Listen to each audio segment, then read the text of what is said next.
Om.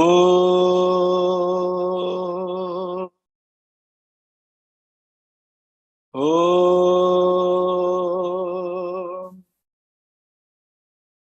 Om. Sai Ishwaraya Vidmahe Satyadevaya Dhimahi Tanna Sarva Prachodayat. Om Sai Ishwaraya Vidmahe Satyadevaya Dhimahi Tanna Sarva Prachodayat. Om Sai Ishwaraya Vidmahe Satyadevaya Dhimahi Tanna Sarva Prachodayat. Offering my humble pranams at the lotus feet of our most beloved Mother Sai, who every week seems to be teaching me a lesson that when there is implicit faith, He is the one who is doing everything, and all we have to do is to allow Him to let things happen when there is absolute faith and surrender. And every week, getting a speaker is the same process for me, where we think we plan and then something happens, and then he makes sure that when there is the faith and surrender, the speaker arrives by his own will to this platform to speak. So to give you a small background before I go to the speaker's introduction, Haryana TV Hariharan gave me a speaker's contact and said, contact him, he is ready to speak. I said, okay, and now we'll do so. And I told myself, let me not wait till the satsang is over before Sundari Sir spoke. I sent the message and I said, brother, would you like to speak? And he said, I teach. Can you call me after this time? I said, can I call you later? And I actually forgot. And I was traveling. And on Friday night, when I was on the flight, I told Swami, I messed up. I don't want to go on an SOS to go and ask for a speaker to speak.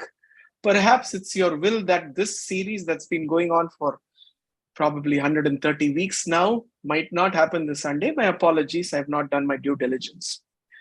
My plane lands in Singapore. I turn on my 4G and there's a message from the speaker. Brother, apologies for disturbing you at an odd hour, but am I confirmed to speak for this Sunday? And what other way to have goosebumps when the Lord takes care of stringing everything that is needed for things to happen, because it's His work, it is His message, and He is the one pressing all the buttons. And all we do is press the start button and a satsang happens. And with that surrender, we have a speaker where I'm not going to give you the background too much except the standard introduction, which will be born into a family of Sai devotees, named after Sai himself, attending Balvikas at an early age. All these partly because you're born into a Sai family, I suppose so. And then the fact that there are bhajans that happen in the ancestral home, where bhajan mandali itself is the home. All this happens in a conformal manner because, it gets ingrained into you that that's the process. And then suddenly it dawns on you when you experience that Swami is more than just a guru and he's nothing but divinity over a thrice session, when you get selected, or when the sankalpa of all your previous births, good deeds, or your parents' good deeds gets you into the haloed chambers of Trayee Brindavan as a student of the Brindavan campus. It suddenly dawns on you just like that this is divinity. And such a speaker is the person who's going to speak today. His name is Brother Sairaj. And I'm not going to deal more except had one line, which actually has me in goosebumps, but I don't want to give it in. He has written a book, The Journey with MS to My Sai, A Journey with Sai. And I presumed that it was to do with his MS in biotechnology, but that MS and this MS do not tally.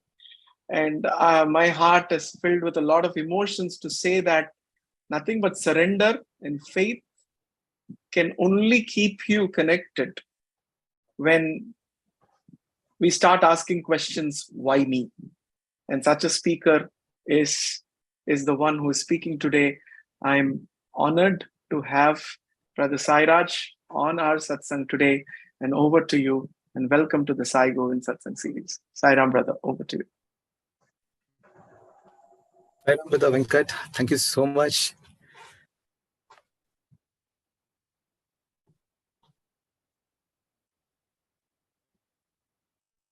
At the very outset, I offer myself at Swami's lotus feet and a loving Sairam to all devotees from Singapore and some from India as well. Brother, am I audible? Okay. So, as brother told, even I was pleasantly surprised on August 13th when I received a message from Brother Venkat, giving introduction, self-introducing himself, telling Brother Hariharan has given my contact number. We have so and so Satsangh, which has been going on since Corona. And we would like to have you for a session. Are you ready to talk? So let me tell you all, dear Sai brothers and sisters, if you see me like this today, this is a second lease of life which Swami has given me. So all that I have to do with this second lease of life is just to offer back this life to Swami and spread Swami's love and grace with as many people as possible. So immediately responded to brother telling, definitely brother, I love to do so. So, and there is a beautiful way how Swami connects, all the dots. I mean, it is really a surprise because I contacted Hariharan sir after 15 years for conveying a good news and a very interesting thing to Hariharan sir. Most of you will be knowing Hariharan sir, that he has composed a number of Swami's beautiful bhajans, and he's a veteran violin player, harmonium player, etc. But sir has another quality as well. It so happened in the year 2008 from Prashanthi Nilayam, our Kulwant hall. We were sitting for darshan, and sir casually took my palm and started looking at my palm and telling, brother, you will go abroad. No, out of blue he was talking.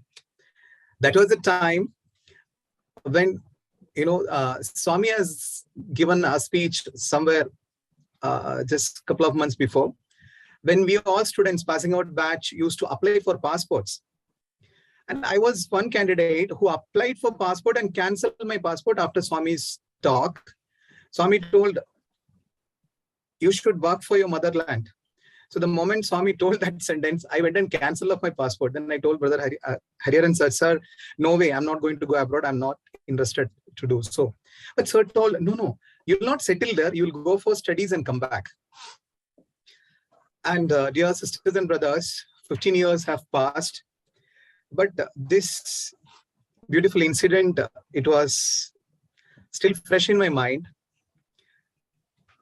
And it so happened last couple of months back that I got an opportunity to pursue a PhD from Deakin University, Australia, through MDR of Chennai, where I was doing my PhD 12 years ago. But unfortunately, or as per Swami's decision, I had to quit that PhD 12 years ago due to some health issues. And now, once again, Swami has, in the last satsang, Sundareshan sir has mentioned, Swami's delays are not his denials. So this is a huge gap for me since last 12 years. So Swami knows what is best for me. And I wanted to convey this happy news to Hariharan sir, telling, sir, your prophecy has become true. Now I'm going to go abroad, but definitely not going to settle over there and come back. Like that, we started, having a small discussion. And after that, I think because of that only, sir has sent you my contact details for this session. Anyway, this is the way Swami connects the beautiful, dots in the Sai family. And this is really beyond how Swami connects these dots are really, his will is beyond our normal comprehension. We can't even understand. In the modern age, which is nothing but Kali age or Kali Yuga, there's a term called quality time, which is a highly misused, or rather, I can say improperly used term nowadays, just for showcasing our busy life schedule. But today, I'm indeed blessed to be a part of this beautiful Sai Govind Satsangh. And I'm sure I'm going to have real quality time, a time which we are going to spend in remembering our Lord and sharing some of the beautiful, blessings or love which Swami has showered on me with the most blessed devotees from Singapore and some from India as well. I feel it is very tough actually to speak on this virtual platform where hundreds of veteran speakers have already shared their indelible experiences with Swami. So with all humility and love, I pray to Swami to speak through me whatever he wants to convey through me to his devotees in Singapore. With this prayer, let me narrate one or two experiences, because as Brother Venkat has mentioned, I have written a small book, like an autobiography, on request of my doctor, to share Swami's beautiful love and divine powers, which is beyond everything. So in that book, I have divided the book into 18 chapters. In fact, every second we spend with Swami is an experience. I'm sure not only for me, for every Swami students in that aspect. So if you're seeing me today like this, it is only because of Swami's grace and nothing else. So let me start with that beautiful story, which is allowing me to speak to all of you like this in full health and energy. Before going into that exact incident, let me give a brief background. I joined Swami's university in the year 2003 in Brindavan. I joined for my BSc Honors Biosciences degree. And after completing that, I moved to Prashanthi Nilayam campus in the year 2006 for pursuing my MSc Biosciences. So I was blessed to be in Brindavan as well as in Parthi, to be with Swami for 5 beautiful golden years.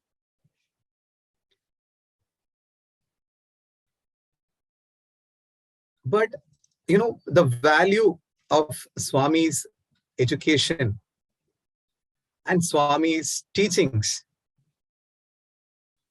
we will realize the very moment once we pass out from the portals of Sri Sathya Sai Institute of Higher Learning or Swami's University.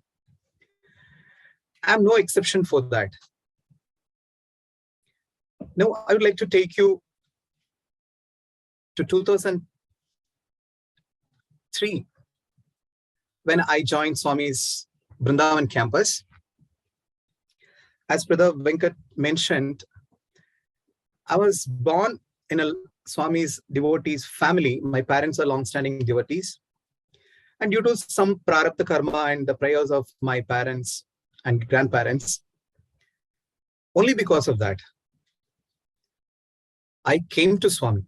I never say I came to Swami. Swami brought me to his fold, or rather his scaffold. When I joined Swami's campus, a little background, I was a pure non-vegetarian, only in food. So, and it was a time my parents are a little concerned how this fellow is going to stay in a hostel where only vegetarian food is served. It is a thing of concern even for me as well. You know, people live basically for khana, pina, and sona. Swami used to jokingly say, life is nothing but khana, pina, sona, slowly proceeding towards marna. And, but you know, when Swami wills, even the 9 planets conspires, you know, and ensure that his will be done. And believe me, my dear sisters and brothers, it was not the first time that I'm coming to Swami. In fact, when I went and wrote my entrance for Swami's college, it was the 26th time that I went to Puttaparthi, not first or second time. But for me, the 25 trips to Parthi or Brindavan together, for me, it was only a sort of vacation or outing along with my parents. Go to the ice cream parlor in Parthi, eat ice creams, visit museums, and come back. And I'm telling the truth, because Swami has not willed that I should recognize him as God till my 26th or 27th time when I joined Swami's campus in Brindavan. So it so happened, most of the students will know, I kept Trayee Brindavan as my background today because I want to start from there only. Because my life or my journey with the divine began only after this first, the so-called thrice session, which most of the students will be familiar. And you know, in the year 2003, Swami called, we were so fortunate, or our batch, 2003-2006 batch was so fortunate. Swami was there in Brindavan for more than 5 to 6 months. We were the luckiest batch, many teachers used to say. And here comes the so-called thrice session, which definitely I was not aware of what exactly it is. Suddenly I heard some disturbance in the hostel telling Swami is calling, we are going for the thrice session. And you know, all students went in a line. I also followed. I went, first time I'm entering inside the Trayee compound. Went inside, all students sat. I sat next and very close to the door, outside door. Because it's the first experience for me. Everybody is going, I'm also going. I don't know what exactly is happening. I never knew that Satya Sai Baba is God, even though I have visited Parthi over 25 times. And you know, all students were seated in the ground floor. You can see the beautiful Trayee building. So Swami used to come from his room on the first floor. There is like a portico. Swami can walk around. And that was not my first darshan of Swami, but that was my first Trayee darshan. And Swami started slowly gliding, you know, in his own beautiful way. Swami started giving eye contact to each and every student seated below. And Swami came exactly opposite to me, started looking into my eyes. He started staring actually. And you know that Bangalore climate is very beautiful climate, almost like Kerala, and very chill in that year, 2000. Now situation is different. That time we call Whitefield or Bangalore as garden city. Now it is like a garbage city because of pollution and population. And that point of time, it was a chilled morning. And the moment Swami started staring into my eyes, I started sweating profusely.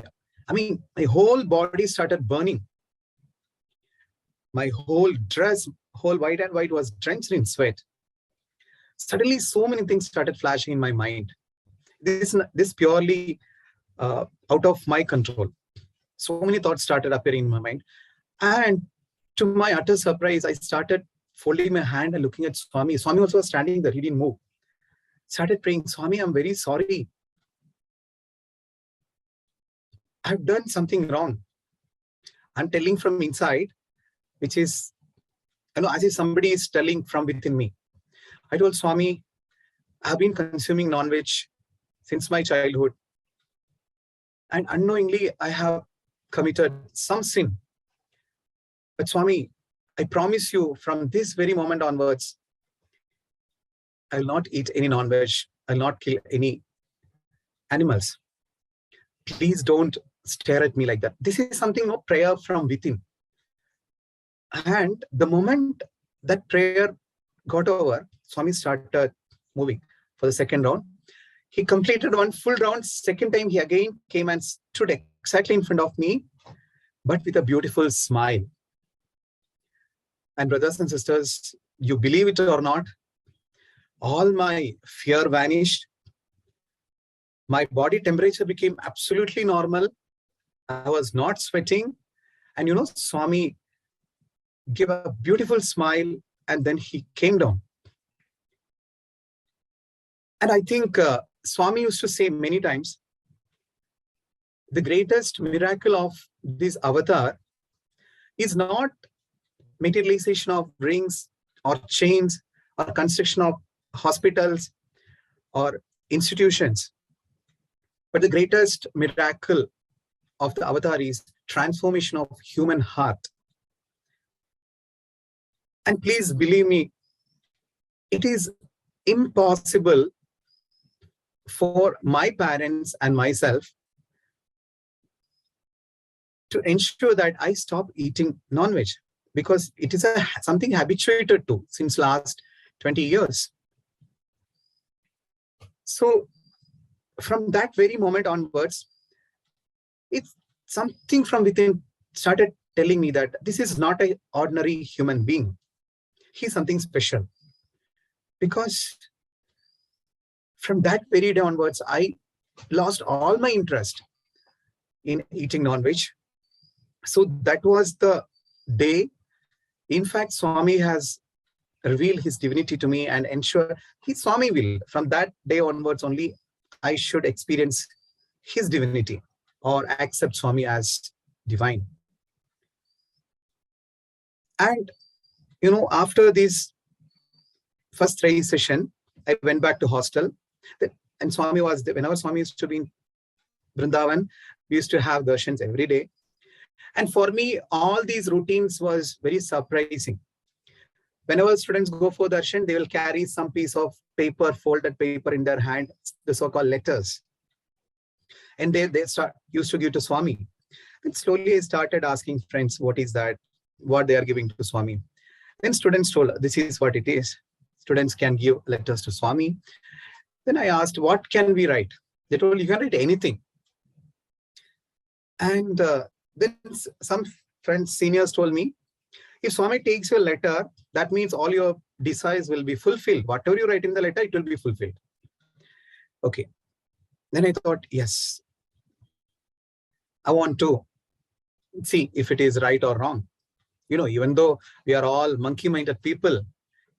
So I want to test Swami. Exact word. I want to test Swami, whether Swami is really God. Because my students told, if you give a letter to Swami, whatever you write in the letter, it will be fulfilled. And now, the only thing which I wanted to write to Swami was something about my own parents and situation prevailing at my home during that point of time. Even though I was from a middle-class family,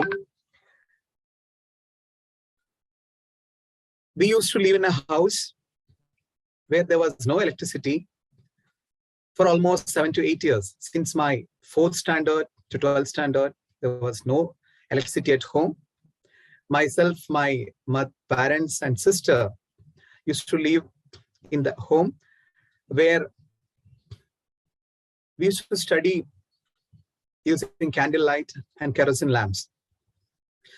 And we used to have a deepest well in our place, second deepest well in our locality, which is of 49 rings deep. It's pretty deep. And we have to draw wells regularly for all of us, for all our requirements. And you can imagine the situation, how difficult it is. So when Swami gave me a seat in Swami's college after my PUC, I was feeling very bad, thinking that now I'm not at home. When I was at home, I used to help my mother and father in drawing water from the well and many other things. Now I'm away, only my parents are there and sister is there. Sister is also studying. My heart started feeling so sad. So I wanted to tell Swami, Swami, if you are really God, you have taken me from darkness to light. And I still remember the first thing which I informed to my parents after reaching hostel over the phone was, Amma, there is no power cut here. In hostel, there is no power cut. I was so happy because I'm coming from a home where there was no electricity for last 8 years. So Swami has taken me from that darkness to light. Now it is my turn to pray to Swami. Swami, I'm very happy that you have taken me from darkness to light here. At the same time, my parents and sister is still struggling at home without electricity. My only wish is, please bring electricity to my home. So I wrote this letter and kept it in my hand in a normal A4 size paper, folded it, sat for darshan. To cut the whole story short, Swami came near me, he accepted the letter, gave a beautiful smile, just gave a small pat on my shoulder. He didn't speak anything. I took Pad Namaskar and he went back. I came back to hostel. In Brindavan hostel, we have to make some queue for making phone calls to home because we don't have many telephones over there. So I waited and I was the first in the queue. I was so happy to tell mother that today Swami came near me. He took the letter from me. Today I had the thrice session and all. This happened that day evening. Okay. So then my mother picked up the phone. Before I could say anything to my mom, she told me, son, there is a very good news. I asked what? She told, today a senior officer from the KCB came to our home and told tomorrow we are getting current connection. Dear brothers and sisters, I was just, I was electrified. For a couple of moments, I couldn't speak anything. And then after, it was very difficult for me to speak for a while. Then I told Amma, this is what happened. And I asked, and it is the same time when Swami took letter from my hand, that higher official from the electricity board came to my home and told this happy news. What more proof do I need to accept Swami as the divine incarnation himself? So this was my first letter, and this was my first experience with the divinity. Since then, my letter journey with Swami continued. I should say Swami has taken over 350 letters, not one or two, from my hand during the 5 years of my stay. And out of that, over 200 letters were from Puttaparthi and around 50 letters Swami had taken from Brindavan campus. And so many other miracles followed through these letters itself. But today, I'll not be able to narrate every incident. So now I would like to focus on the very important aspect which I told, how I'm able to talk to you like this today. See, when I joined Swami's campus, it is like I was perfectly normal. That means till my first UG, I was very healthy. I've not even taken any medication other than paracetamol, acetaminophen, for some fever or cold. Not even any antibiotics I've never taken in my life. And I was, I had this ego. I'm very powerful. I'm very strong. And Brindavan, there is a saying, when you live in Brindavan for 3 years, you can live in any part of the world. And that time, our warden sir was Narasimurthy sir, and physical director was Gopinath sir.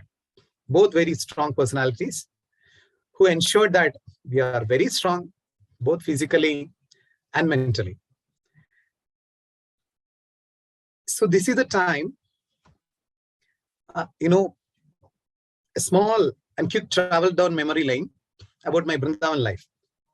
So we were all scaffolded by Brindavan Gopinath sir every morning after the Suprabhatam for a jogging session and exercise and all other things.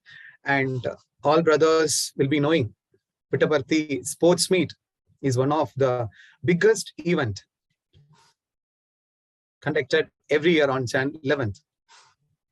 And I was so fortunate to be a part of adventurous items. 2 years. One in my Brindavan time and another from Parthi. So first one was during Swami's 80th birthday year, where I was in the celestial rhythm. It is an acrobatics, aerial acrobatics, sort of gymnastics on the grids. And I was physically very fit because it was under the training of military people. We were able to perform on the grid on the final day. And so many students came forward for the selection, out of which only 26 got selected. And I was fortunate to be one among them. So, this is the time, adolescence. Being a biology teacher, I used to say, adolescence is the period where our intellect is hijacked by our hormones. And we'll be at the brim of our, ego and arrogance, everything. No, I'm this, I'm that, I'm so strong, I'm so, this, that, etc., etc. But, Swami, whenever our ego starts raising its hood, Swami has his own way to, put our hood down. And so I was like physically fit, very fit, with no health issues whatsoever. And even from Parthi, in 2008, I was in the karate during a sports meet. So hardly I knew that this is only Swami who was taking care of me like this, because I used to get slight headaches very frequently, slight headaches, mild headaches frequently since my Brindavan time. I used to go to general hospital. Again, they'll give paracetamol, all these things, send me back. And other than that, nothing. So, I passed out in the year 2008 from Prashanthi Nilayam.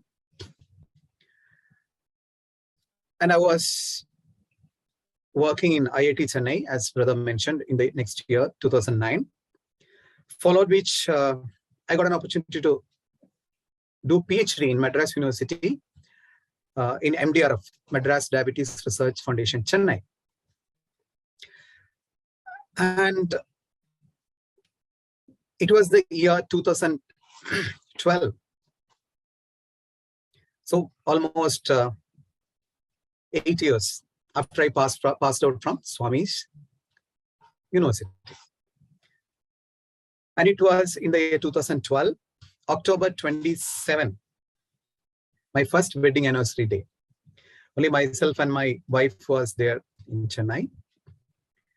And I was doing PhD.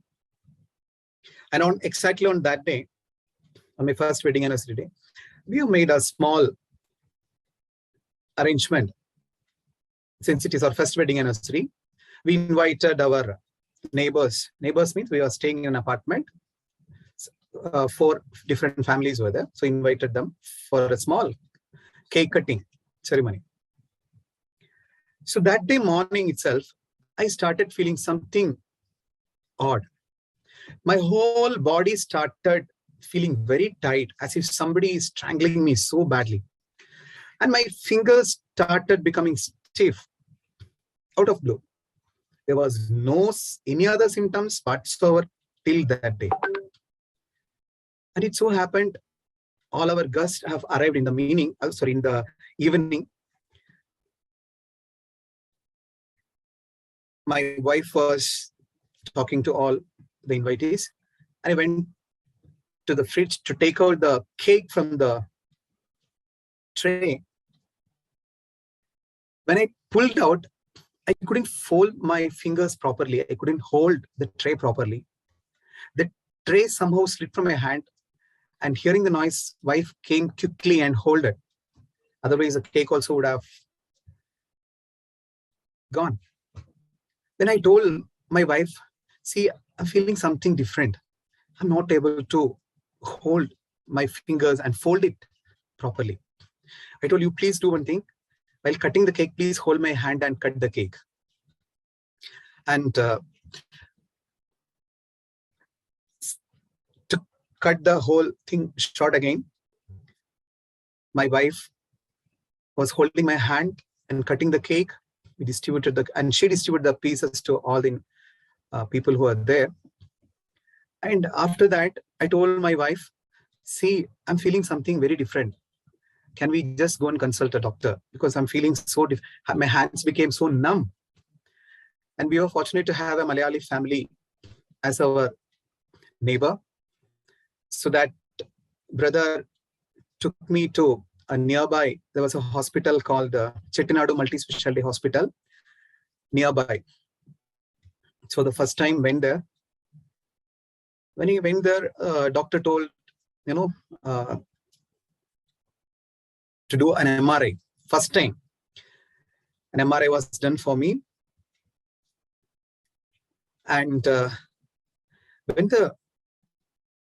we were waiting for the report. So the reports came. Doctor asked me, where are you taking treatments from? I asked, excuse me, doctor. And again he asked, where are you taking treatment from? I told, sorry, I didn't get you. Then he told, you're having serious lesions. You're having chronic lesions in your brain, which are 8 years old. And this is called multiple sclerosis. And doctor was asking me, where are you taking treatment from? For me, more than shock, it was surprise. We were hearing that term for the first time, multiple sclerosis. Even don't know what is that. And then doctor told, no, this is very serious situation. You're supposed to take emergency first aid immediately.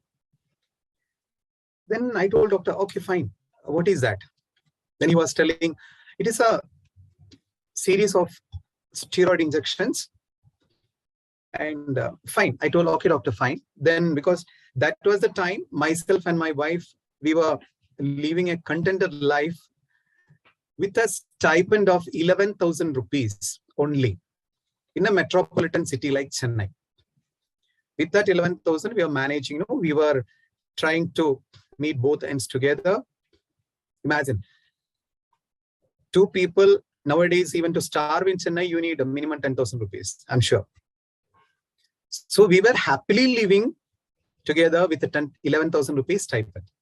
So naturally, my question to doctor is, doctor, how much does the treatment cost? He told, see, for 1 week treatment, including the room charges, it will be around 1.5 lakhs. 1.5 lakhs. Imagine my only income, my wife was not working. Our only income was 11,000 rupees. So immediately my wife hold my hand and told, we'll go back to Kerala. No, she told two options. She told, either we'll go back to home or we'll go to Swami's hospital in Whitefield. So I chose the second option, which my wife told. I told, yes, we don't go to home. We'll go to Swami's hospital.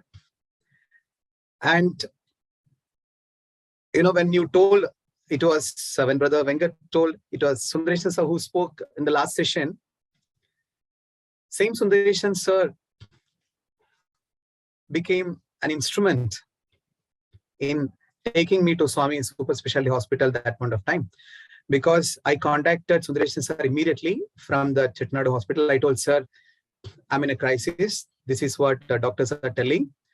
We don't have, we can't afford to take treatment from here. So can you do something for me? Is it possible for me to get treatment from our hospital? That was a time where my seniors, again, Sundaresan students, Brother V. Karthik brother and Ravi Kiran brother and all were working as managers in different departments in Whitefield Super Hospital. So immediately Sundaresan sir told, Sairaj, don't worry, Swami will take care, nothing will happen. You please send me your reports. Let me talk to the hospital people. And he asked me to fax the report immediately. And I did. And Sundaresan sir contacted Karthik brother and my senior brothers.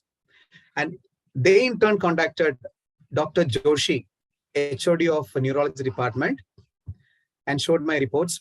And that time, but Joshi sir told, see, this is are chronic lesions which are 8 years old.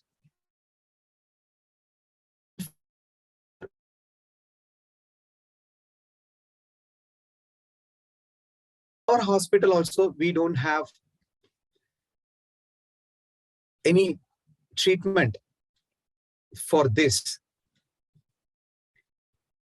And this is what the reply I got first from Karthik brother through Sundaresan sir. Then I told Sundaresan sir, see, this is my situation. We can't afford to go to any hospitals for that matter. Then once again, Sundaresan sir managed to speak with the doctor. And it so happened, Joshi sir told to the manager, Karthik brother was a manager of neuro department that time. So he told him, okay, he's Swami's student, no? Let him come. Let me see. So I was asked to come to Whitefield Super. I didn't even waste a single day. It was on 20. Actually, I had this first paralytic attack on 27th October on my first wedding anniversary day. But that was a Friday. Sorry, that was a Saturday. And by the time we reached the hospital, OP was over. And next day being a Sunday, my MRI was done on Monday. Okay, all these things which I told happened on Monday. That was on 29th. Immediately I faxed the details and I got the reply from Joshi sir, no, like I can come to hospital. So on 29th, I rang up to my cousin who was working in Bangalore. And I told my mother, sister's son, I told him, see, I have some health issue. This is the situation. I didn't inform neither my parents nor my in-laws. So can you please come in a car and take me to Bangalore Swami's hospital? Overnight, he came from Bangalore, hired a taxi, and on 30th of August, we went to Whitefield Swami's hospital. And see, when Swami plans something, he plans very dramatically. And he's the best director, as most of you know. And my journey from Chennai to Bangalore was not that comfortable because I was semi-paralyzed, myself, my wife, and the cousin brother. And it so happened he hired a taxiwala from Chennai, and we are supposed to reach before 2:30 p.m. in Whitefield Super Hospital. But this taxiwala, he's supposed to have all the documents for crossing the Karnataka border, all the papers ready about the car, vehicle documents. But this person purposefully didn't inform that he don't have some documents, which is very essential. Otherwise, he can't cross the Karnataka border. Because he don't want to miss the trip. Just before reaching the Karnataka border, this fellow told, sorry, sir, I can't come beyond this. I asked, what? Then he told, sorry, sir, this paper is not there for my car. I told, can you imagine the situation? Because doctor is waiting in the hospital. We are supposed to reach there by 2:30, before 2:30, because Joshi sir usually goes off after the OP. And you know the traffic in Bangalore. We had to hire another taxi from there, which my cousin did. And we somehow waded through all the traffics. We reached the hospital by 3:30 p.m. But you know, when Swami plans, he does it. He executes very well. Dr. Joshi was waiting for me. I was straight away taken to the consultation room before registration because Joshi sir wanted to consult me and he wanted to leave. So I was first taken to sir's consultation room. Joshi sir checked all my reports and physically also. Then he wrote for different tests, MRI, CT scan, so many tests. Then he left. After that, I was registered in the hospital after consulting the doctor, not before that. And then a series of beautiful things happened. The moment we landed in hospital, my wife and myself, we both got a lease of another life. We felt, you know, like as if somebody is comforting us from within. At least we need not worry about the finance because Swami is giving every treatment free of cost. And you know, and in Swami's hospital, even the most serious surgeries will be performed and the patients will be discharged in a couple of days' time. And even after the surgery, they will be shifted to the ward, common ward, other than ICU.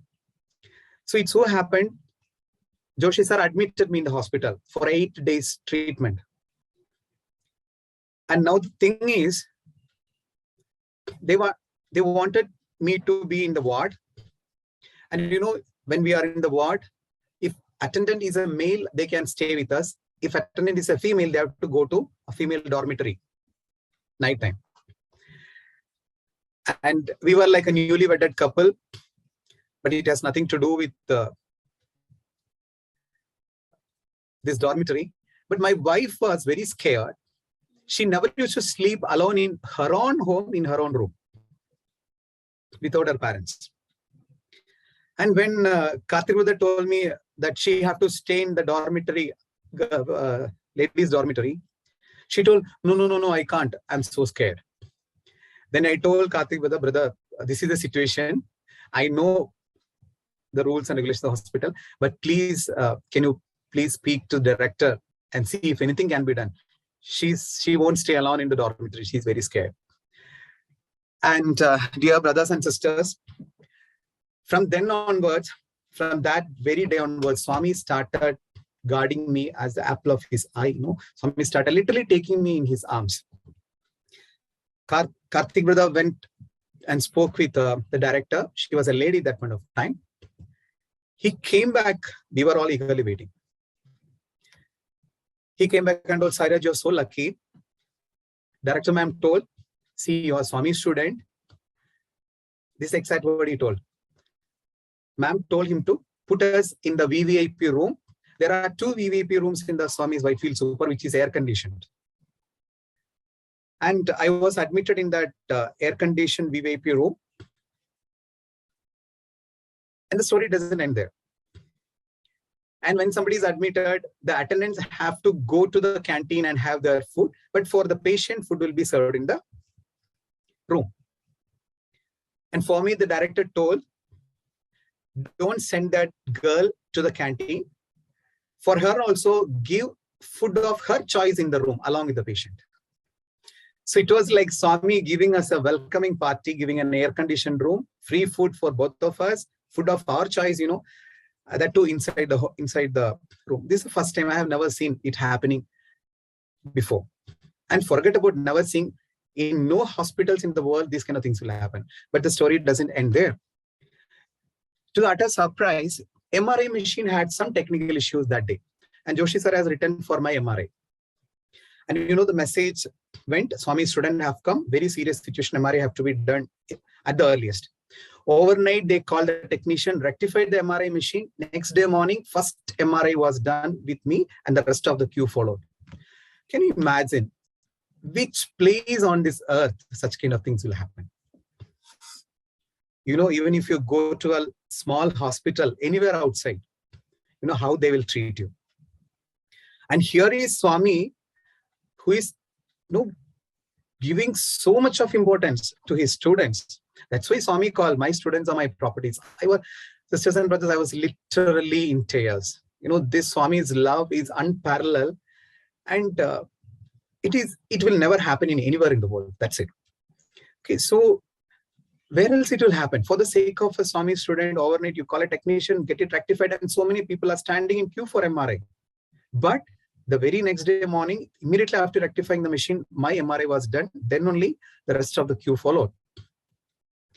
And since then, so this is how Swami gave us a welcoming party in his hospital. So Whitefield Super is my second home now. Since then, I have been frequenting there every once in 6 months. And initially, after my MRI was, again, they took MRI from Swami's hospital. You know the rules of Swami's hospital.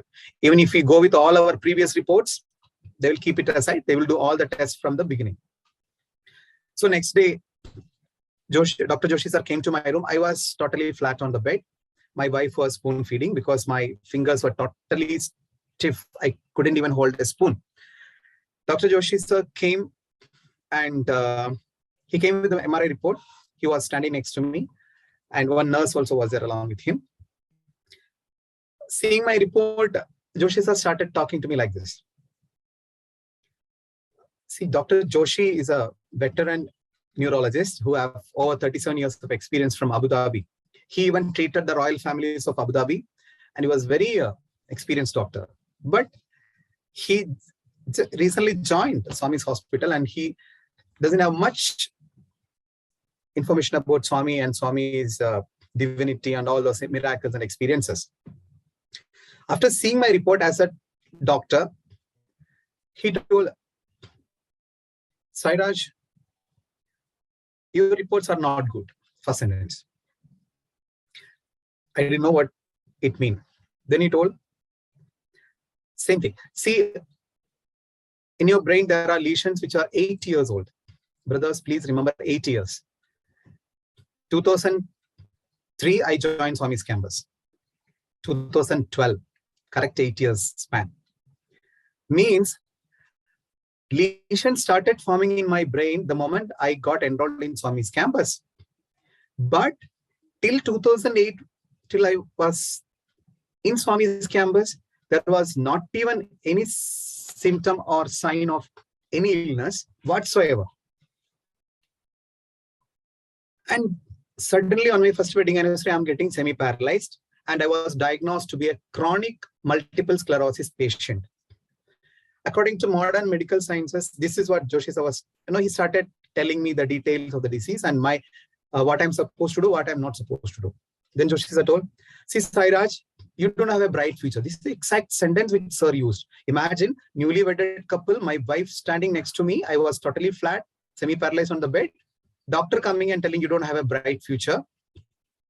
Second sentence he was telling is, the directionality of this disease is, you will be confined to a wheelchair, paralyzed below chest any point of time. For the first time, my wife started shedding tears. I've never seen her after the marriage. Even when from Chennai, they told there is something called multiple sclerosis, even both of us, myself as well as my wife, didn't understand what it is. So she didn't cry. We understood that there is some problem. But when doctor told, I'll be paralyzed below chest and will be confined to a wheelchair, my wife started shedding tears. She started holding my hand tight. I was thinking, what is doctor is saying? Because Swami used to say, Satyam bruyat, priyam bruyat, na bruyat satyam apriyam. At least apriya satyam you should not say, at least on face. Because until and unless Swami gives you that willpower and courage, patients will collapse. Even the paralytic patient may get a heart attack if doctor starts speaking like that straight away. And he didn't stop there. And I was neither shocked, but I was surprised. Then doctor continued, Sairaj, see, this is multiple sclerosis. It is an autoimmune disorder. It is incurable in any part of the world. And the lesions in your brains were very old and they were chronic lesions. And I cannot assure you that you'll be back to normal life. Then I told doctor, sir, I don't fear Swami. This exact sentence I told doctor, I don't fear, Swami will take care. 2 sentences. And I'm telling you, that was the time Joshi sir just joined there. And it didn't make any impression in him when I told Swami will take care. Because he's a medical practitioner. He knows what the disease is, what it is going to happen according to the modern medical science. And Joshi sir, he didn't say anything. He told, then I asked sir, what is the treatment for this? Then he told, whatever treatment is there for this MS in any part of the world, I'll try to give you the same thing here. It's a strong steroid therapy. It's injection, IV injection, followed by immunosuppressants. Then I told, okay, doctor, no problem, fine. Please do whatever you can do from your side. Rest, Swami will take care, like that I told. Then I was given, I was given my first intravenous steroid injection. It is a course, like 7 days injection I'm supposed to take. First day over, second day over, no change. I was flat on the bed. Third day over, no difference. Fourth day, fifth day over. Joshi sir comes every day. He makes me get up from the bed. He hold my hand. He make me walk in a straight line, which obviously I could not. I used to lose my balance. I used to fall down. I used to sit back in my bed. Doctor told, Sairaj, see, treatment seems not working on you. Only 2 more days left for this initial first aid treatment. If it doesn't work, I cannot help you, like that doctor was telling. Then also I told, okay, doctor, no problem. I don't fear. Swami will take care. There is a reason why I say like this, I don't fear, Swami will take care, because that's another story which I may not be able to narrate now. On 2000, in the year 2008, during one of the darshan time, I have written a letter because I had some family problems at home. I written a letter in which I wrote, Swami, I want to talk to you personally. Please talk to me. 2 sentences. I gave the letter. Swami took that letter, read that letter, and Vedam was going on in the background, Vedam chanting. You know how softly Swami speaks. Swami read that and Swami told, not now, I'll talk to you later. Actually, I couldn't hear that properly. I was holding that reeling of, which is in front of Swami. I started leaning towards Swami. Again, Swami told, not now, I'll talk to you later. Still, I couldn't hear properly. I went so close to Swami for the 3rd time. It was like Swami's hair was touching my forehead. Then I asked, what, Swami? Then Swami again told, not now, I will talk to you later. That's it. What else I need? Swami's promises are like Vajra Sankalpa. If he says something, it should happen. But we human beings think in human level. And Swami's time frame is entirely different. The moment Swami told, not now, we'll talk to you later, the very next day onwards, I start thinking, okay, today Swami will talk to me. Today Swami will talk to me. That hope kept me going till that day when doctor told I'll be paralyzed, I'll be confined to wheelchair. I was saying in my mind, nothing will happen to me until unless Swami will talk to me. I'll be alive. I'll be in my health. If anything have to happen, it will happen only after Swami speak to me. So that words of Swami has given me that courage to tide over all those difficult situations. But I didn't share all these things to Joshi sir. And come back to that incident. So I was day 5 over, no improvement. Day 6, again, same intravenous steroid, very heavy dose steroid injection was given. Slowly, I started getting some relief from the stiffness of my hand and the chest, and I could get down and walk. It was unbelievable for Dr. Joshi. 6 days, sir came and asked, hey, how is it possible? Did you practice yesterday whole night trying to walk? I told, nothing, sir. I didn't do anything. And believe me or not, on the 7th day, I was up on the bed, hands, all fingers fully got relief, chest, all stiffness relieved, and slight numbness was left on my right hand palm. And 8th day, I was discharged. And here, one more beautiful incident is that usually when we get admitted in hospitals, especially in Swami's hospital like this for 1 week treatment and all, we are supposed to inform parents. But I told Joshi sir, please don't inform my parents. And we didn't inform my parents and my in-laws till day before we were discharged. On the 7th day, we rang up home and told we are in hospital. I told to my parents as well as in-laws, you please come in a car and take back us in a car. So they were terrified actually. What happened? They immediately asked me to hand over the phone to my wife because my parents know me very well. And my tolerance level is beyond, any other boys of my age at that point of time, which my parents knew. So my mother told, you give the phone to your wife. When she spoke, they got some relief. Still, they were not fully convinced. They were tensed. Immediately, they hired a car and came to Whitefield, both my parents and wife-in-laws. And next day, 8th day, I was discharged. Myself, wife, and my mother and my mother-in-law, we went back in car. My father and father-in-law came back to Kerala in bus. So that was my journey with MS beginning. And that is why the title of the book, My Journey with MS, that first MS is multiple sclerosis, MS to My Sai. Again, My Sai, MS is short, M for My, S for Sai. So that is why, and Joshi sir wanted me to pen down my experiences. This happened after 5-6 years, because when I was discharged, I was supposed to come every 2 months for review checkup. After 2 years, that review checkup, frequency decreased. Once in 6 months, I used to go for review checkup. So it so happened, a person who have never ever taken, as I told, other than paracetamol, the tablets in the lifetime. Believe me, my brothers and sisters, from 2012 onwards, I started taking medicines as food and food as medicines. I had 30 tablets per day, 38 tablets per day, including allopathy and Ayurvedic. Because Joshi sir used to give me a holistic treatment. He wanted me to take Ayurvedic as well, because in Kerala, Kottakkal Ayurveda Shala is very famous. So he wanted me to take those medicines as well. And in another, that means 2012 to next 5 years, I have consumed over 50 to 60,000 tablets, nothing less than that. I stopped counting after 40,000. Now also I'm having 12 tablets per day, fully on medication, but fully stable.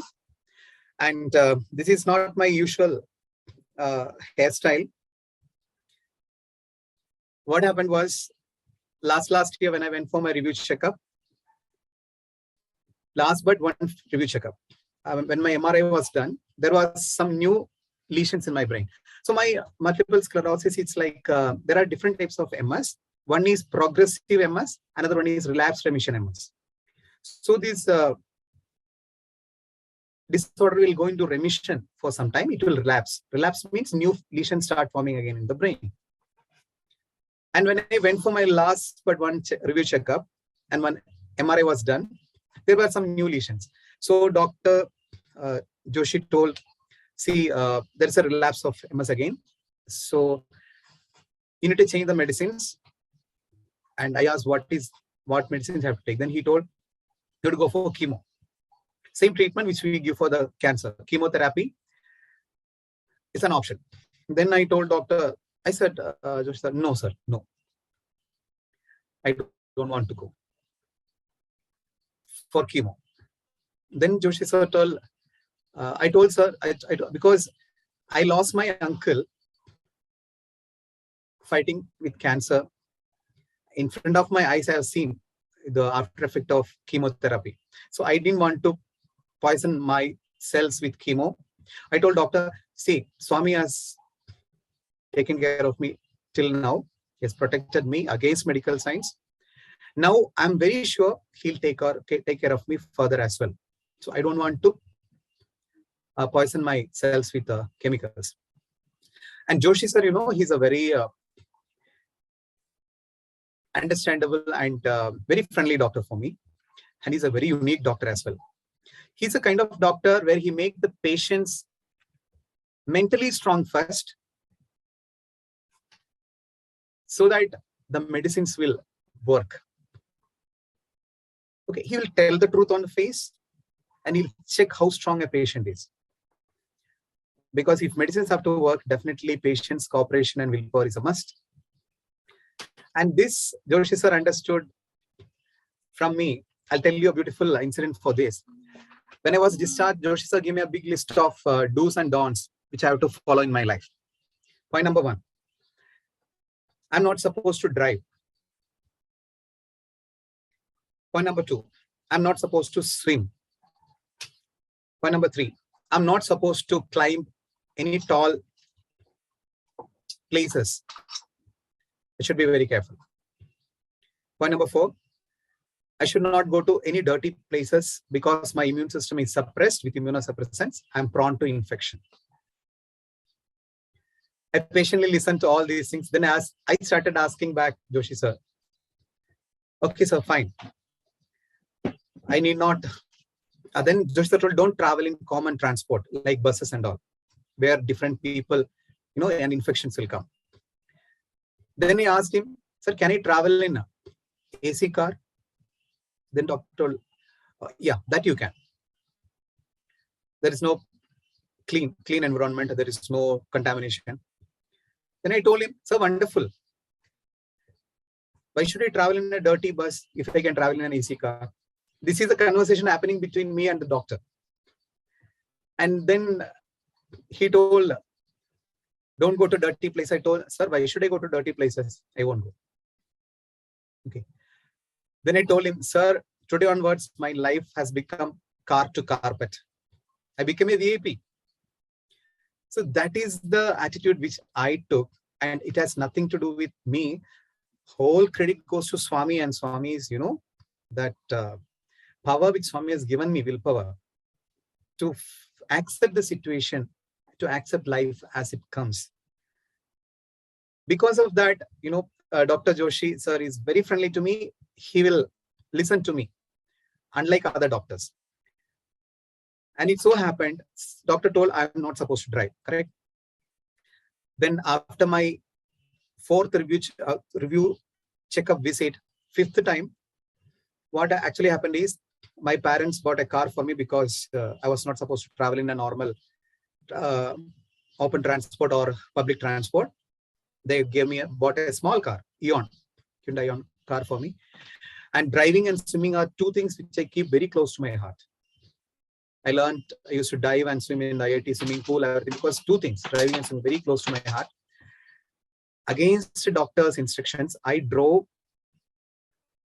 the Eon car from Wayanad to Puttaparthi, from Puttaparthi back to Whitefield for my 6th review checkup. When I went and told doctor, sorry, I violated one instruction which you gave me. He asked what? I told, sir, I myself drove the car and came. He was like shocked. He asked, from where?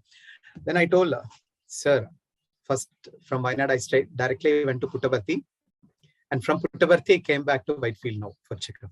He was speechless for 1 minute. Then, see, there are 2 categories of doctors. Some doctors treat the ailment. Some doctors treat the patient. And it is always the second category which is better. Doctor who treat the ailment may not be successful, but a doctor who treat the patient, definitely he is going to be successful. And in this, my Whitefield Super Hospital became my second home. All the people over there became my family members, more than my family members. And there's a strong bond between me and Dr. Joshi. Dr. Joshi sir started giving me relaxation for all the restrictions which he gave in the beginning. Like, in the Ramayanas and Mahabharatas and all, when somebody give a curse can't be taken back, but curse can be modified. Like that, Joshi sir started modifying the restrictions. Then he told Sairaj, see, be very careful. You can drive, but keep someone next to you and drive. I told sir, no, sir. If I keep someone next to me and drive, I think I'll keep thinking that I'm a patient. I told doctor like that. I told him, sir, only when I'm driving alone and all my sense organs, eyes, ears, legs, hands are in full coordination, I feel that I'm perfectly all right. When he told like this to doctor, he was like, he has nothing to tell back. Then he said, okay, Sairaj, but please be careful. It is better always keep somebody next to you and drive. And you believe it or not, till date, I've driven over 2.5 lakh kilometers. Fortunately, by Swami's grace, no accident so far, nothing of that whatsoever. And this is possible only because of Swami. I have nothing to my own credit. And I'm sure this is how Swami is taking care. And when Joshi sir asked me to pen down all my experiences in the form of a book. He wanted me to give counseling for his patients. He told Sairaj, you please give counsel to my patient. I told sir, see, courage is something which have to come from within. When Joshi sir told me to give courage to other patients, I told sir, we can't give courage to patients. You can't give courage to anybody else. Courage is something which will come from within, correct? We can share our experience. And if they get inspiration and get courage, that is up to them. This is what I told Joshi sir. I told sir, I can't give courage to your patients. I told I can share my experience. If they, after listening to the experience, if they get some inspiration or courage, I'll be very happy. Then he told, you pen down all these experiences. And even actually, I also wanted to write down all these things in the form of a book, because I used to have the habit of diary writing since my Swami's college days, because Swami used to give us beautiful diary every year. And every day I used to write before going to sleep, all the incidents. Because of that, I could recollect all the beautiful moments with Swami. That's why I'm telling, I was like a stupid student who used to keep a statistical account of how many letters Swami has taken. That's what I told in the beginning. Swami have taken over 350 letters from me. And now when I look back, I used to think, what a fool I am. Every time when I sit with a letter, I used to think, oh, this is the 100th letter, this is the 250th letter, this is the 300th letter Swami is going to take from me.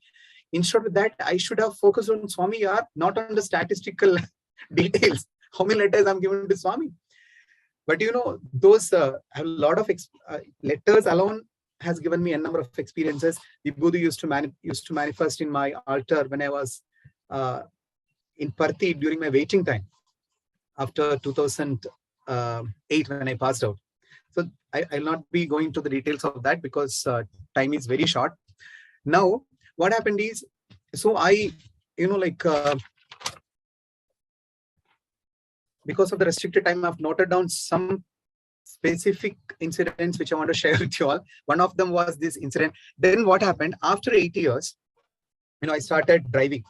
After I was paralyzed, after 8 years, started driving. Now also I'm driving every day. In fact, yesterday only I was back from Kurg, drove 350 kilometers yesterday alone. And now I'm here sitting in front of you. And now I'm fully stable, but completely on medication. Okay. And, now comes the crux of this story. Now I'm taking you back to year 2006. When I was doing my MSc in Prashanthi Nilayam, it was my birthday in the year 2006. And most of you know, these students will be sitting in the third block. That means the front block where Swami used to sit. So I was sitting in the third block. When on our birthdays, we students have the privilege of taking a tray which is loaded with, all sorts of sweets, then whatever things you want, fruits, and especially kismis, badam, all these things, and without fail, Swami's favorite, cloves. I was sitting with the tray fully loaded with all these things, and with letters also, and some yellow colored rice, we called it akshata. And we were sitting with the trays. Swami came, and Swami called all the birthday boys. I went very last, because I know if I go first, I have to come back first, because Swami will be telling to move, because he want to bless everyone. I was so selfish when it comes to take a chance from Swami. So I went last, and Swami started blessing everything one by one with his hand. He touched all the thing. Then I don't want to miss any chance. With my own hand, I took a clove and offered to Swami. Swami was looking at my face. He took it and he swallowed it. Okay, he kept it inside his mouth. And I was watching till the end of Swami's darshan. I have never seen him swallowing it or spitting it outside, but it was not there in his mouth till the end of the darshan. I don't know where it went off. Usually cloves we can't swallow properly, or we have to spit it out. But Swami, he has his own ways. And then what happened? Swami started I kept 2-3 letters, and Swami took one letter. All the letter he took. Then with one hand, with right hand, he took akshata and kept on my forehead. Okay, kept on my forehead. Brother, is it possible for you to share that picture? I will do that. Give me 2 minutes. I'll do that. Yeah, I'll do that. So what happened is, Swami took akshata once, put on my forehead, and he started opening my letter with one hand, with his one hand. He opened it and started reading letter with one hand. Then with right hand, again he took akshata for the second time, kept on my forehead here, started doing massage. When that, the akshata which Swami took got out, again he took third time he took akshata from my tray and kept on my forehead, started doing massage. Yes, this is the photo you can see where Swami is reading letter with his left hand and, putting that akshata on my forehead and doing a massage. And I am thankful to Vednarayan sir for capturing these golden moments, the most, these are my only wealth, which I can treasure till the end of my life. And I remember when Swami used to say, a single photograph of yourself with me will be treasured by 10 generations of yours to come. And I was so fortunate to have so many with Swami. All credits goes to Vednarayan sir. Whenever I go near Swami, sir is ready, focused with his camera to take photos. And now, brothers, we never know Swami's subtle actions significance. In the year 2006, on my birthday, when Swami did like this, I remember when I came back to hostel, students and some of the staff used to say, "Hey, Sairaj, today Swami has kept something inside your head, or he had taken out something from your head." They jokingly told. And when I showed this photo to Joshi sir and told this thing, then Joshi sir told, "See, Sairaj, Dr. Joshi, he told, Sairaj, that's it. Medical science has no answer how you are walking today. Because any person with the chronic lesions of 8 years old in the brain, I have lesions in my spinal cord as well. I can't sleep flat on my bed since last 10 years. I'm sleeping sideways, severe back pain." And he told, nobody can walk the way you are walking now. He used to call me a walking miracle. When I showed this photograph and narrated this incident, Joshi sir told, Sairaj, it is only Swami who was protecting you and guarding you, because it was exactly at that region of my brain the largest and chronic lesions are present. That was, see, this happened in 2006. I was diagnosed as a MS patient in the year 2012. little did we know what is the significance of Swami's subtle gesture, Didn't end there. There was yet another incident similar to this one. See, there was something called Devi Saptasati during Navaratri celebrations. Vaidnarayan sir will be selecting 9 students to do 1008 times that Navaratri Vratam time, Devi's 1008 slokas with all those, what is that, Archamanam and all. Vaidnarayan sir used to train and select a couple of 9 students. I was fortunate to be a part of that Devi Saptasati for 2 times, continuously 2 times. And this used to happen inside Purnayantra Auditorium, as everyone knows. As the yajnas will be going on, these 9 boys will be chanting these 1008 slogas of this Devi. I was fortunate to be one among them for 2 years. At the end of the yajna, Swami used to come for doing prokshana with the tirtha. And it so happened on that day, at the end, when Swami came for doing prokshana, usually Swami used to dip that broom in the tirtha and sprinkle at every devotees and students who are students and staff who are seated on either side of and wherever Swami comes.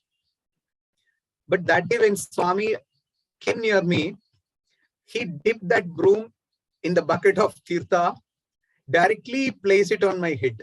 I was given a complete bath. He didn't take the broom for some time. It was like full head bath for me.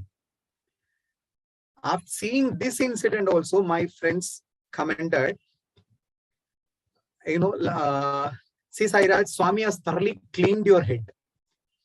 Swami has thoroughly cleaned your head with tirtha. And when I reconnect, these 2 incidents and shared with Joshi sir, he's telling, see, I have seen n number of multiple sclerosis patients in my career, medical career. I have treated over 12 to 14 MS patients, progressive MS patients and relapsed remission MS patients who are having chronic lesions. All of them are in wheelchair now. You are the only exception. So you better stick on to Swami, not to me. Then this is what exactly Joshi sir was telling. And since then, there is an intense prayer to Swami that I should pen down all these moments, turned memories in the beautiful book. And by Swami's grace, it materialized into a small book, which is available in Puttaparthi bookstall now. Limited copies are available there. And now, if you see me like this, see, it's not anything because of me. It's not that easy. Because the journey has been like a roller coaster ride for me. It was not at all an easy path to follow. And now, see, I had reached the stage of wakefulness. Now I learned how to face life as it comes, only because of Swami. And now it so happened, Swami's grace that has made me realize very important fact in my life. See, what keeps us going is not what we eat. Usually people think we are living because we are eating. But for sure, there is another part of it. Now I realized what keeps us going is what eats us. What eats us in the sense, what sort of thoughts emanates from our mind. And being a biology teacher, teaching is not only my profession, it's a passion for me. And many times Swami used to say, and we used to listen, telling, Swami used to say, think God, God you will become. Think dust, dust you will become. So this is nothing but, self-healing. It's called as quantum healing. Our own cells have some divine potential. That's why I have been in the teaching profession since last over 10 years. but because of my health challenges, I have to, sort of part-time teaching I have to follow, not as a full-time, because whenever my health issues relapses, I have to take a break. But now I am perfectly fine.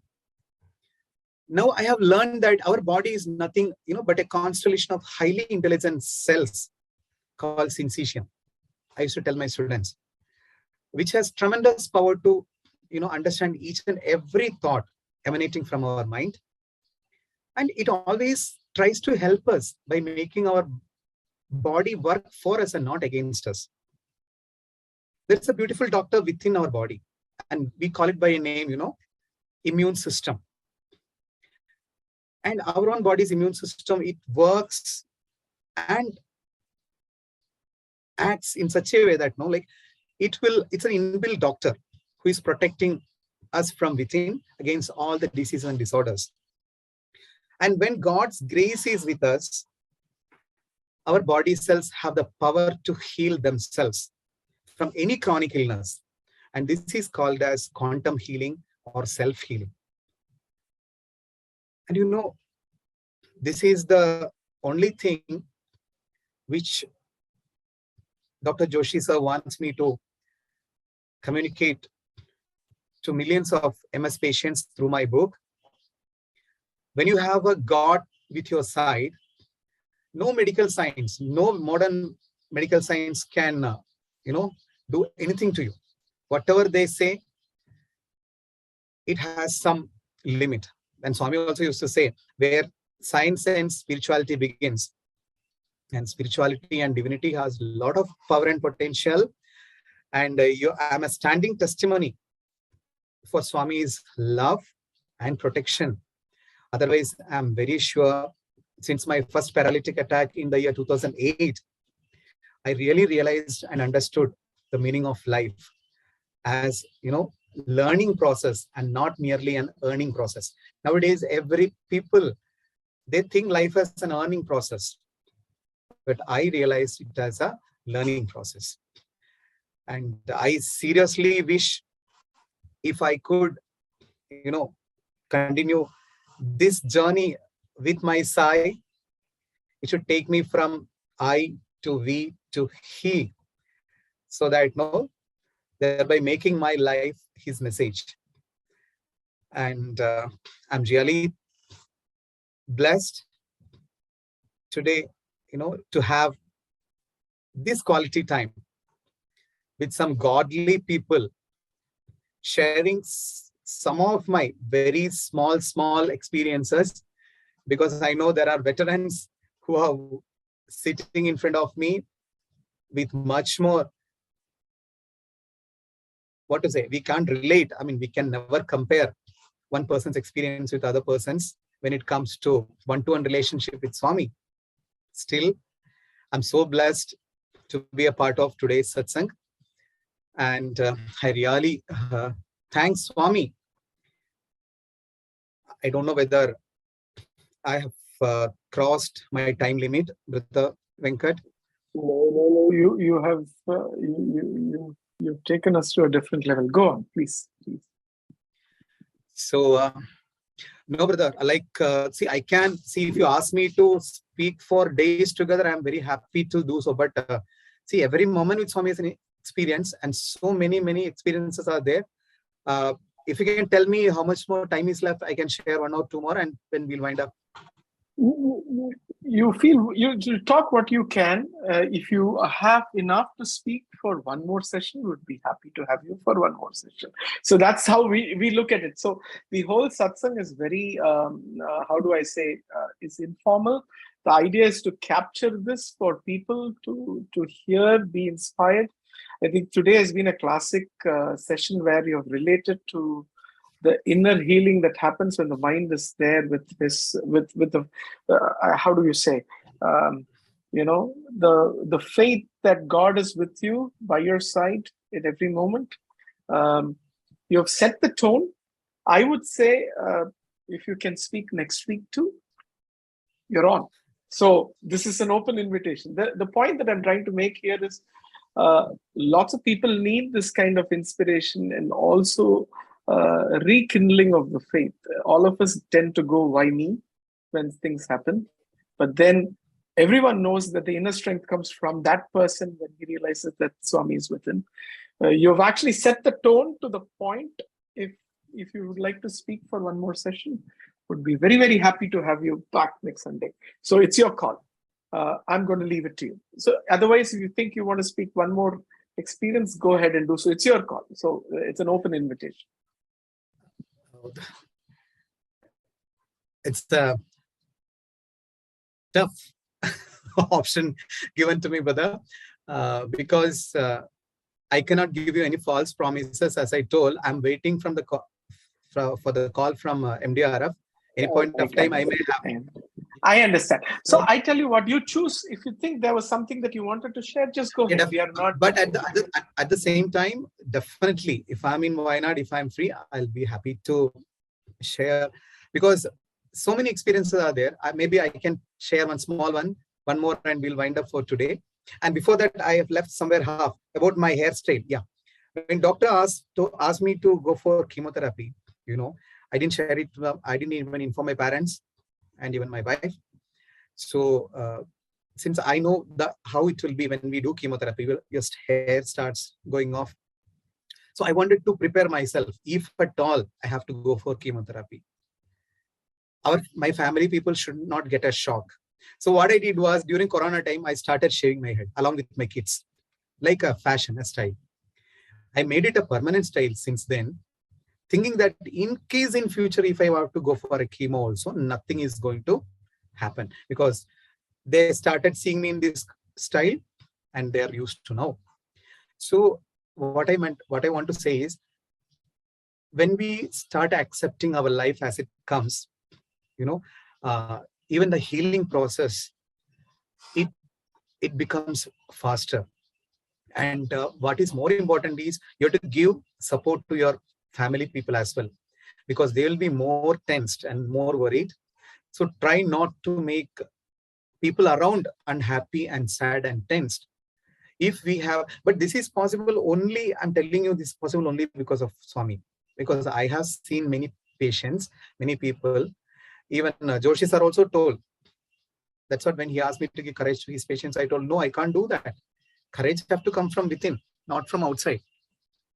So today, maybe just one more beautiful incident which happened in my life, I can tell. This was again in the year 2007, when I was in my first UG. My brother-in-law means my wife's brother. That point of time, I was not married. And I got, actually, my first letter experience was that electrifying experience.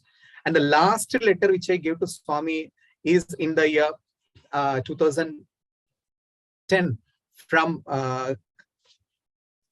Purnendra Auditorium during the alumni meet.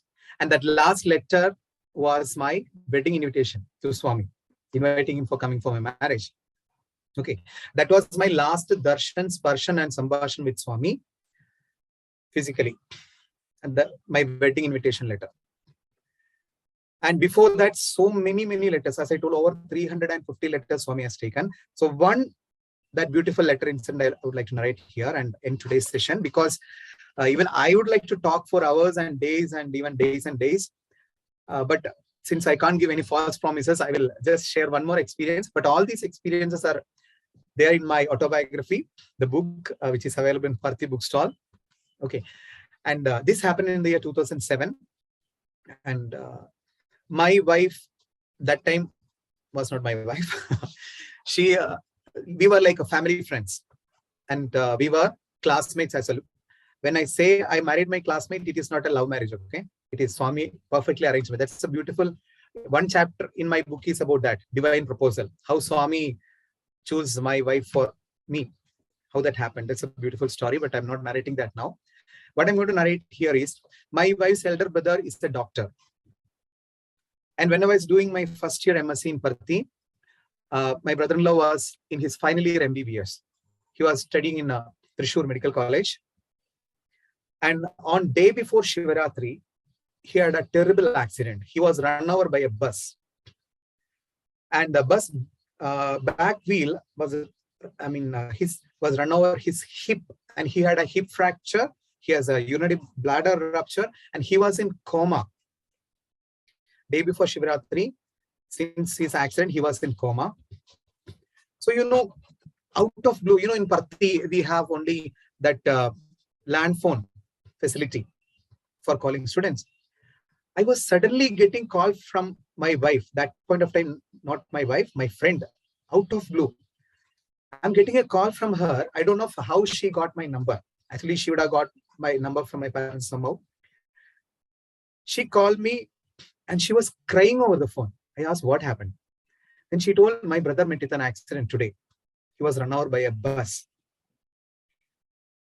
And, that was a day, a big day in my life in Parthi. Sundaresh sir, I don't know whether sir mentioned to you or not. In our Parthi Mandir Ganesha, there used to be a belief. Whoever does 1008 times pradakshina or circumambulation to Lord Ganesha, your wish, if you make a prayer and do 1008 rounds of pradakshina or circumambulation, that wish will be fulfilled. I'm a guy who always loved to test all these kind of things. But little did I knew that it is not an easy task. Now also Sundaresh sir used to tell, you are the only, one among the 2 or 3 guys who have did that 1008 circumambulation to Lord Ganesha, our entrance Ganesha. Actually, I did that pradakshina 1008 times, and I was, my whole feet was burnt and with blisters, and I was taking rest at hostel. Then I got the call from my friend telling that her brother met with an accident. Then she gave phone to her mother. Auntie also was, that time I call her auntie, now my mother-in-law. She was crying and telling, please pray to Swami to save my son's life. I told her, auntie, please don't cry. Nothing will happen. Swami will take her. I just told off like that. I don't know how I can tell her like. Then I told, auntie, don't worry.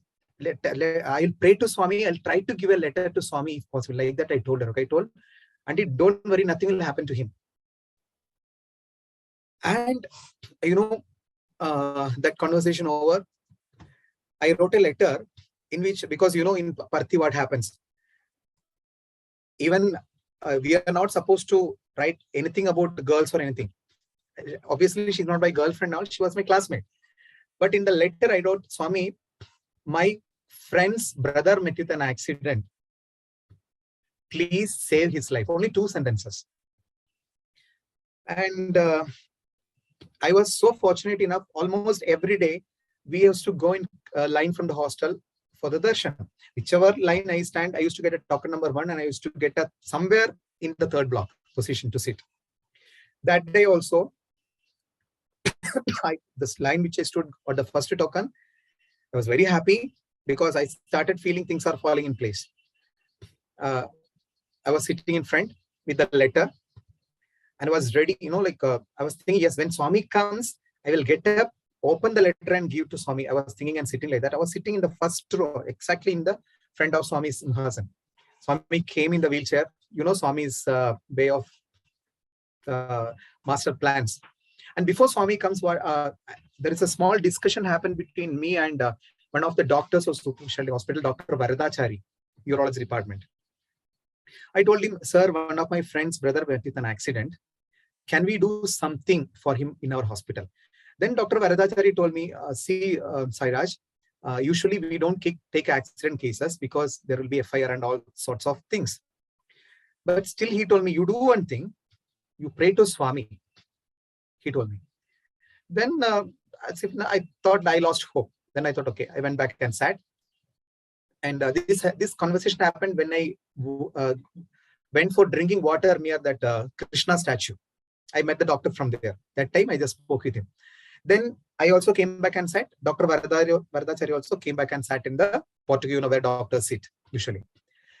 I was holding the letter. Swami came. Exactly when Swami reached in front of me, beautifully he turned his face towards his Simhasan on the other side. He didn't take letter from me. Sorry, he took letter from me. He showed his hand towards me, took letter, but his face was other side. He was looking at his Simhasan. And Harish pushed his wheelchair, moved ahead. I felt so bad because I thought when Swami take the letter, I'll get a chance to talk to Swami and tell Swami, Swami, please save this brother. You know what I did? Immediately I tore one more page and wrote the same content, folded and kept in my hand and sat. Because I know Swami is going to come and sit in front of me only. And actually, it is not my plan. It is Swami's plan. Okay. Swami came, sat in front of me exactly. Again, he looked at me. He saw me sitting again with the letter. You know, because Swami wants to set the perfect stage for everything because he sees the ultimate plan. Then Vedam stopped. Swami called me. First and foremost, Swami called me. I just went with the same thing letter. He opened the letter in front of everyone. Doctor also was seeing from that side. He looked at the letter. Sorry, he didn't open the letter. He took from my hand and he looked at me and said, I know I saved him. I will take care of him. That's it. That is another shock for me. I was just speechless. What else should I say? Swami was telling, I know I saved him. I'll take care of him without even opening my letter. He just took my letter second time also. And then he opened the letter, looked at my face and told without reading the letter. You know, I was, then I couldn't believe my eyes what Swami is, you know, what divinity is. I just took Pad Namaskar, came back and sat. And, you know, and to cut the whole story short, after the darshan, Varadajari doctor came to me and asked, hey, what Swami told? Then I told Swami, this is what Swami told. You know what the Varadajari doctors told then? He told, if Swami said like that, what for we are here? You bring him here, I will take care of him. Oh my God. Now, even saying now also, I'm getting the goosebumps. You know, it never used to happen because accident cases, they never used to take. But that story is not ending there because that brother was in coma for a long time. And again, the same history repeated with this letter experience also. I went back to hostel just to ring up to my friend's mom and inform this is what Swami told. The first thing which auntie told me was, my son recovered from coma. Can you believe that? The moment Swami took letter from me, brother who was in coma for almost 1.5 days, he recovered from coma. And then I narrated all the things. This is what I told. I know they were all listening to this like a fairy tale because they have never been to Parthi.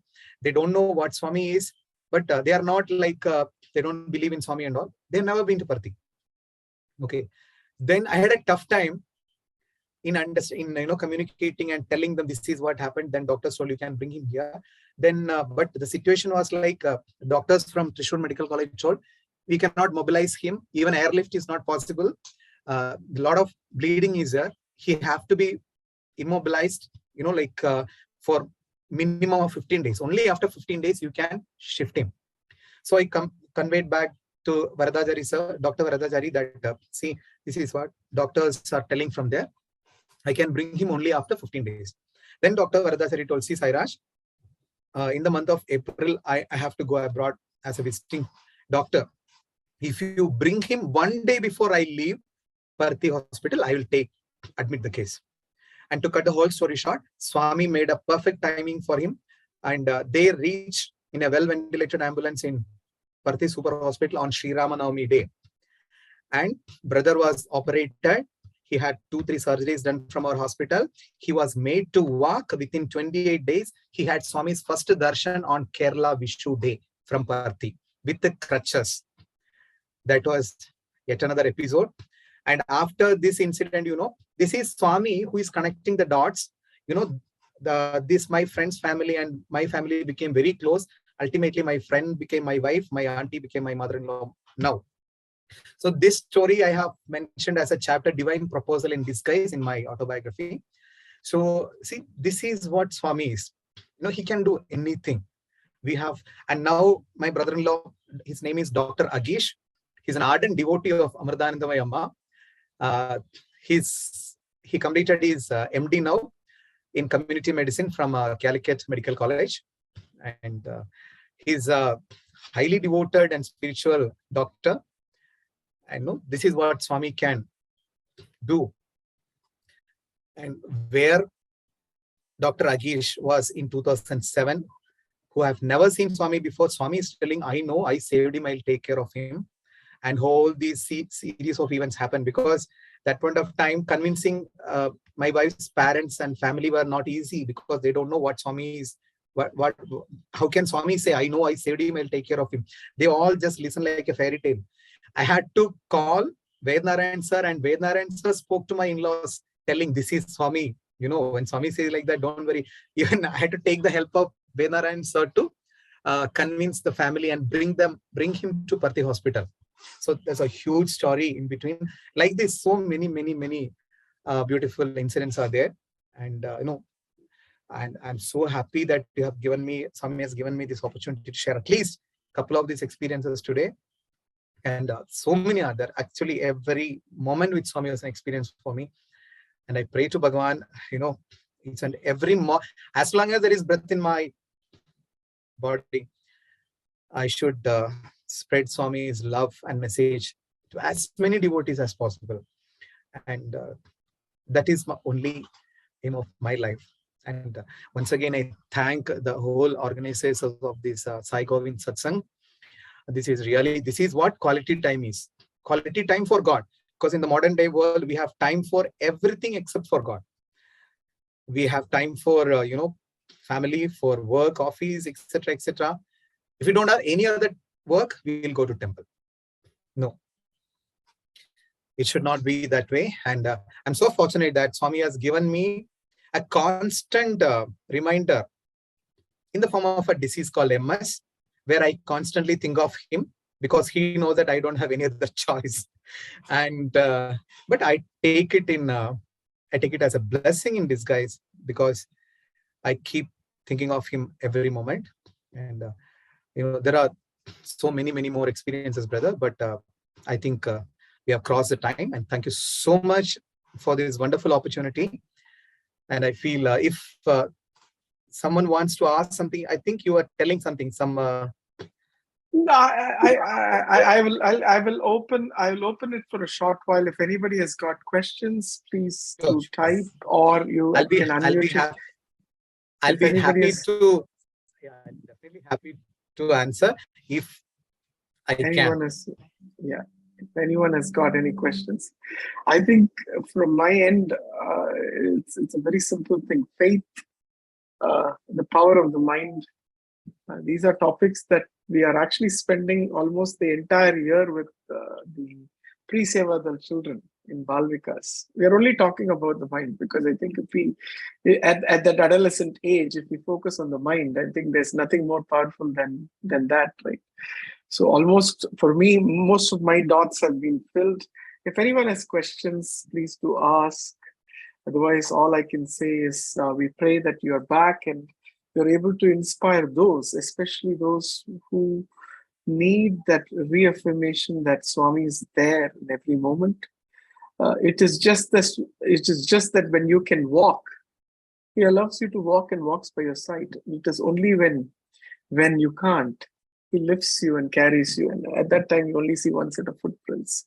The footprint stories come to my mind, the way you have explained it. And all I can say is pray to Swami that in his renewed opportunity for you to pursue where you left off happens, willed with your willpower and his sankalpa for it to materialize, that you reach your I don't know how to put it, your journey that you are destined to run in the academic side, inspiring everyone along the way to believe that as long as there is faith, things will happen and the power is in your mind.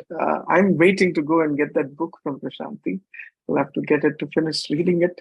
Nothing like reading, but I think sometimes, before reading the book, we already see the movie. So I would say 2 hours is like a movie for us, where you have shared the synopsis in a manner abridged for the time that is available. Thank you is a small word that I can say, but blessed are we to listen to you, and blessed will we be to have you back to inspire everyone to keep that faith forever.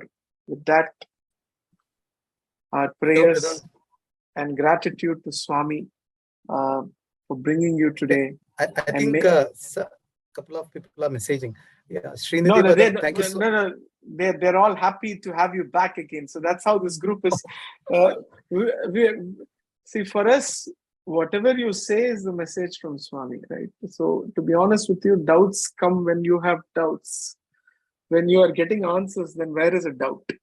That is what it is. That is what is probably keeping this session going on, where we are keeping it to a small group, but we do share it subsequently on the YouTube platform for quite a few to see it. And we don't want to keep this happiness only to ourselves, but we want to keep this to have that collective feel of energy sharing that seems to be coming to us customized every week from Swami. So with gratitude to Swami for bringing you today, and prayers to have you back again when time permits, would like to finish off saying thank you, and Sairam will finish off with Samastaloka. Yeah. Thank Swami once again. Yeah, sure. Because if Swami is happy, I mean, if you are happy, Swami is happy, and that alone gives me also happiness, and that is my only happiness. Whenever Swami is happy through me, that's all I need. And thank you, brother. Definitely, whenever I get an opportunity, I'll definitely come and definitely share some more experiences. Sairam to everyone. Thank you. Sairam, thank you, Srinidhi brothers. Thank you, Ansana ma'am. I don't know if it's ma'am or sister. Excuse me if I'm wrong. Sister. Thank you, all sister Ansana. Thank you, brother Srinidhi. Sairam to everyone. We'll finish off with Samastaloka. Samastaloka Sukhino Bhavantu. Samastaloka Sukhino Bhavantu. Samastaloka Sukhino Bhavantu. Om Shanti Shanti Shanti. Jai Bolo Bhagwan Shri Satya Sai Baba Ji ki Jai. Sairam, looking forward to seeing you all next Sunday. I have no idea who the speaker is. Swami knows, and you will get to know once I get to know. Sairam. Sairam.